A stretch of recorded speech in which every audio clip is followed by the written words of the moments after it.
This morning, we gather together, along with millions of Christians throughout the world, in order to celebrate the empty tomb, the resurrection, and renewed life.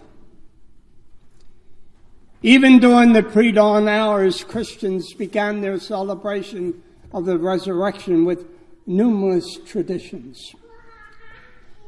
We share with them the ultimate experience which those women 2,000 years ago must have experienced.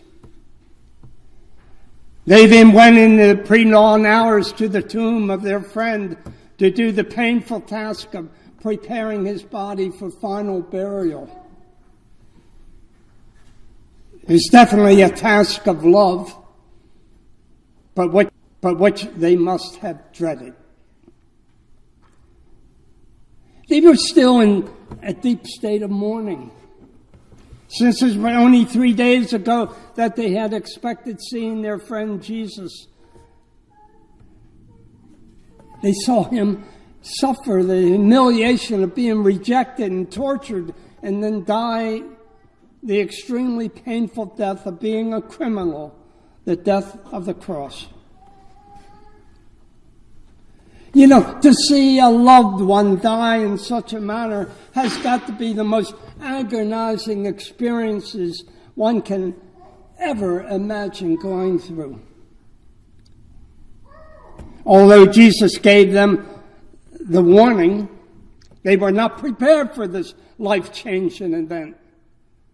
Since it was just a few days prior that they celebrated Jesus' entry and then together celebrated Passover in the quiet seclusion of the upper room. In what seemed to be a flash, all that changed. He was arrested, tried, convicted, and sentenced to the cross. In a matter of hours, not days, hours, Jesus was placed upon the cross, and then his subsequent death. You know, when you think about it, everything moves so fast. This happened in a matter of just a few hours. What appeared to be the life of the rising Messiah was ended just like that.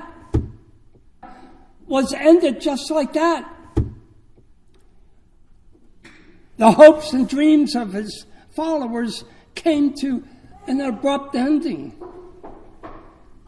They found out how fast life can change and how suddenly life can become so cruel.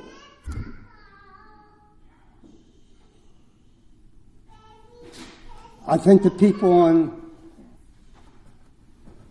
in the Ukraine are seeing this happen right now. Fast, so cruel. But what now? What now?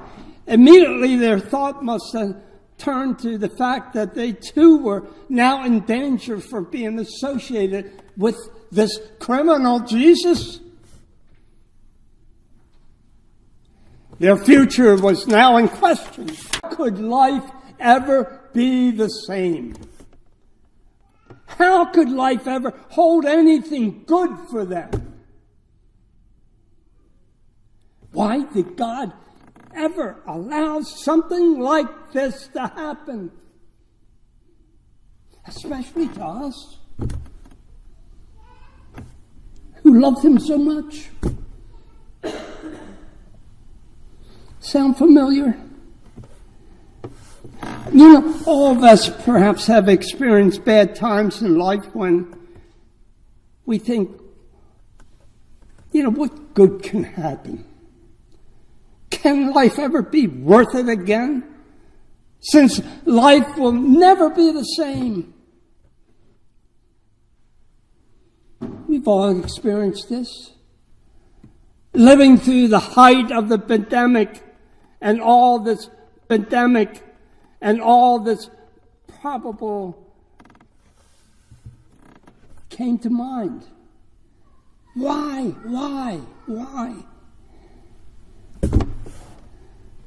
Together we experience the trauma and the feeling of hopelessness in the face of COVID's mysterious tentacles, and which kept us in isolation with no end in sight.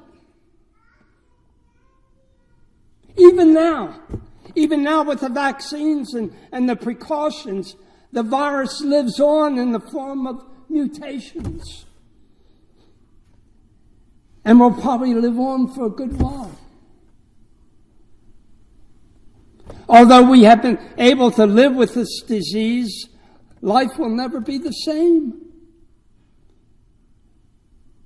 For it continually making change in every aspect of our lives. Every aspect. Some perhaps which are good, but others which seem to be detrimental. But the virus still persists, and uncertainty within our lives is very real.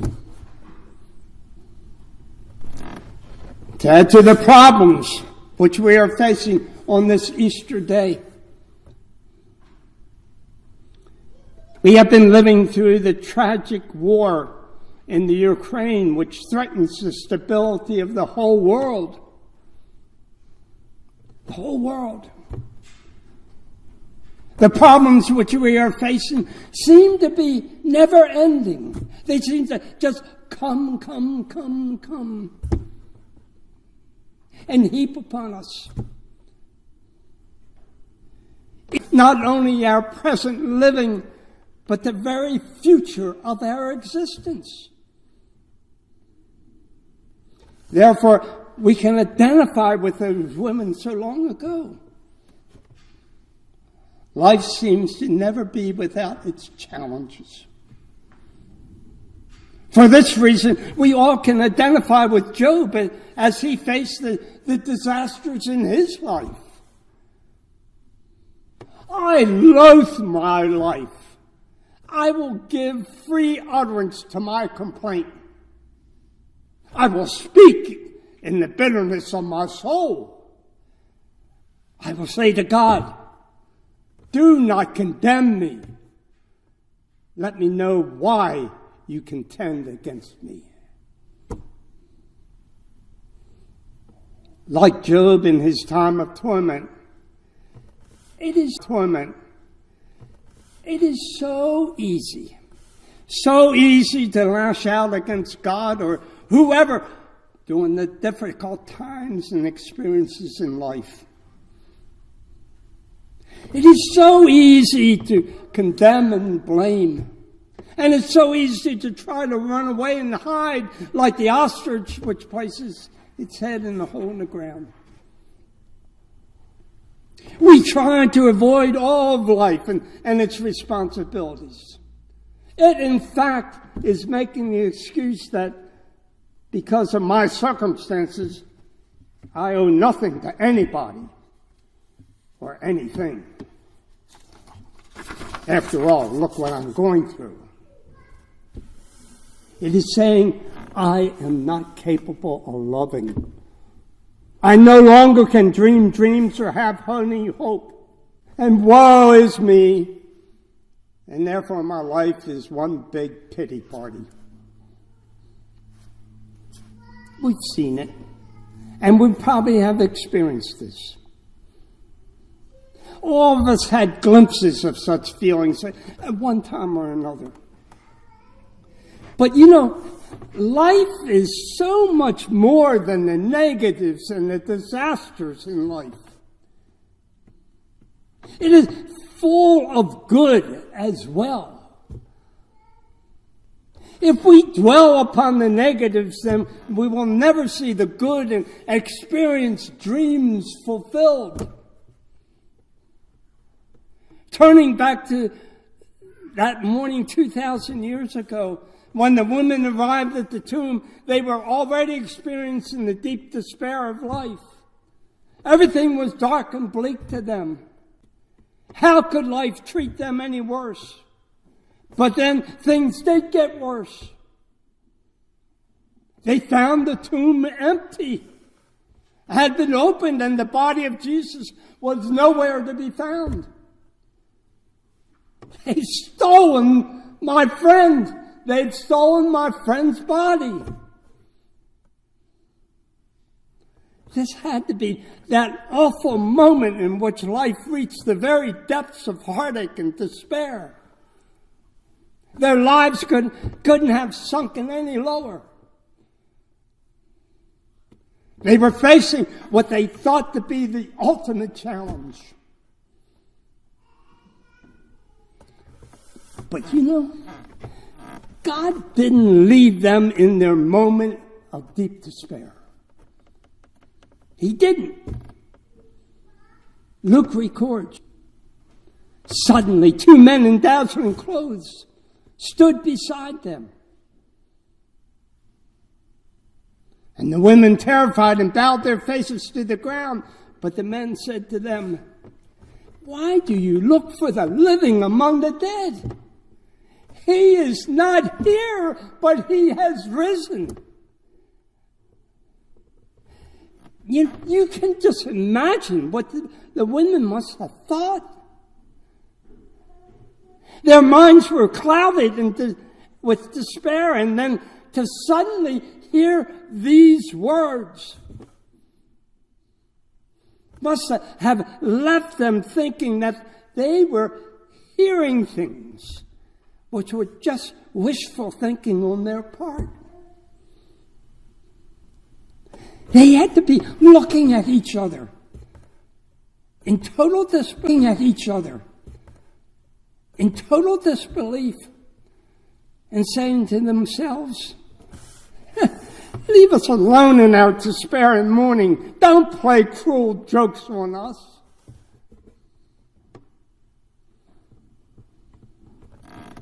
Their disbelief must have been quite evident for the men. Went on to verify what they had just said. Look, think back.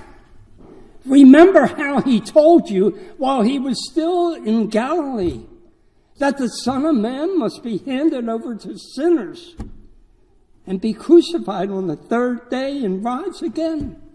Do you remember? Just think back. And with these words, and were assured that they were told what they were told was the truth. Can you imagine the roller coaster ride which they went through in those short moments? From the very depths of an emotional low to the heights of learning the very unthinkable, joyful news. In an emotional state totally opposite of when they went to the tomb, they returned with a new life in their steps. You can almost see them. But it was Mary Magdalene, Joanna, Mary, the mother of James, and the other women who were with them, who excitedly told the 11 what had happened. They probably couldn't wait to tell the disciples it's good news.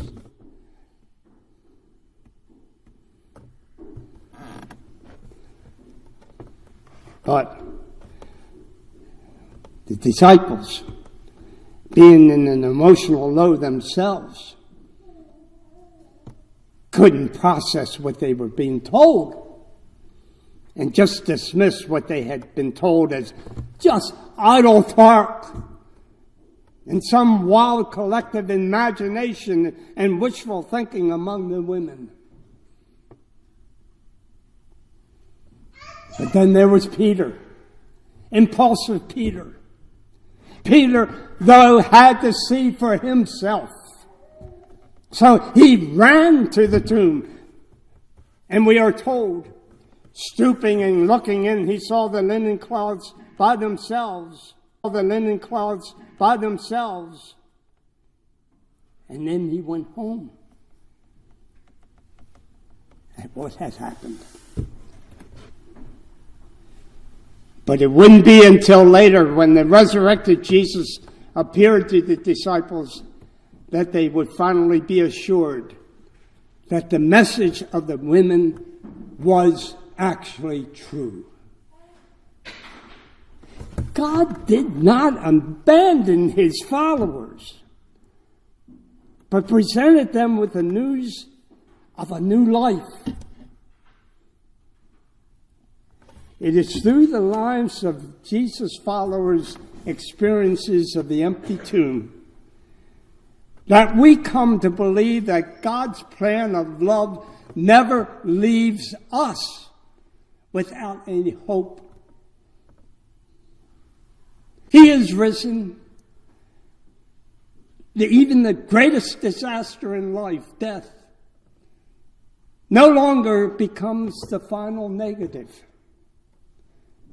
The empty tomb, the risen Christ, overcame the finality of death. It turned death into new life with God.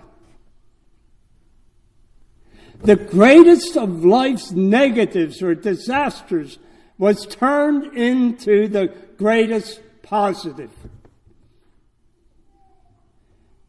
Through faith, the risen Christ gives us the ultimate fulfillment of God's love to be lived forever. Therefore, life's negatives, the disasters, and the trying circumstances which we may experience are only doors to be opened in order to step into a new life filled with hope and dreams to be fulfilled. This is what we see happening to not only the women on the first Easter morning, but also the disciples. And this is what happens when we are able, through faith, to join with all the saints in their unending proclamation. He is risen indeed. And we conquer this through our love that we share with each other, and that we support each other, comfort each other. That love door that we walk through when disaster hits. Therein, we open the door to the new life of today and tomorrow. For yes, He is risen. He is risen indeed. Amen.